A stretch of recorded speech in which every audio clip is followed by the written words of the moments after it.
Então, como periféricos de entrada e saída, como vocês podem imaginar, né? Começando por...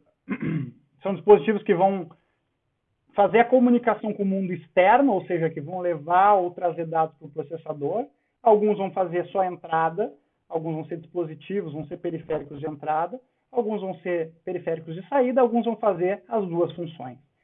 Para esses periféricos eu tenho uma quantidade enorme, uma quantidade gigantesca, que vão variar em relação à capacidade, a especificações, capacidade de transferência de dados, e isso vai se refletir, evidentemente, no preço de cada um deles. Então, alguns exemplos, por exemplo, de dispositivos, né, de periféricos de entrada, a gente está acostumado, cansa de usar, né, teclado e mouse, são dispositivos que a gente digita, né, ou manipula, e isso se traduz em sinais que vão ser utilizados pelo computador. Da mesma forma, webcam e microfone, scanner, sensores de movimento e temperatura, por que não? Inclusive sensores mais sofisticados, por exemplo, do LHC, aquele colisor de hadrons lá da Suíça, ele tem uma série de sensores que, na verdade, estão fazendo nada mais do que mandar dados, né, ser uma entrada de dados para um computador que vai processar esses dados. Da mesma forma, dispositivos de saída são os dispositivos que mandam dados, mandam informações que estão internamente representadas no computador, estão sendo processadas, mandam para o mundo externo, para fora, para que o usuário possa interpretar, possa consumir essas informações. Então, eu tenho monitor, eu tenho projetor, eu tenho uma impressora, eu tenho caixas de som, todos esses são dispositivos de saída de dados. O fluxo é do computador para o mundo externo. Enquanto que para os periféricos de entrada eu tenho do mundo externo para o computador, entrando, mandando informações, né, mandando dados para o computador. E eu também tenho dispositivos de entrada e saída, dispositivos que executam as mesmas coisas.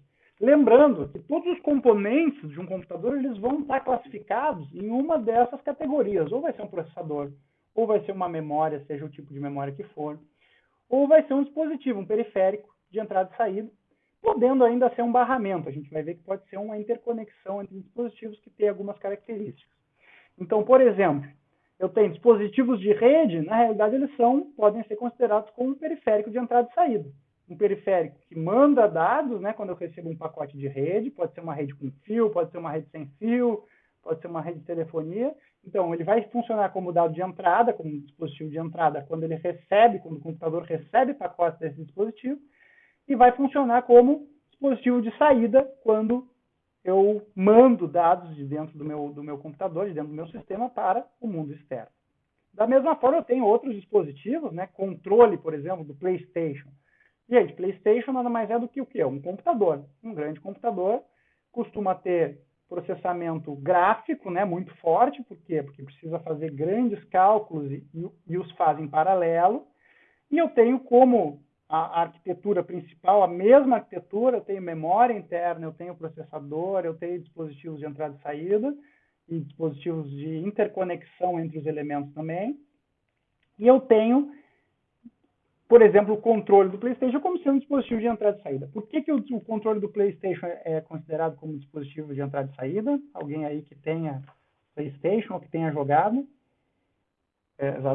Exatamente, Murilo. Ele manda um sinal, ele manda um retorno áptico, né, que é justamente esse retorno tátil, digamos assim, para o controle. Então, na verdade, o sistema ele está mandando informações também através do próprio controle. Tem áudio pelo controle também, isso aí, João.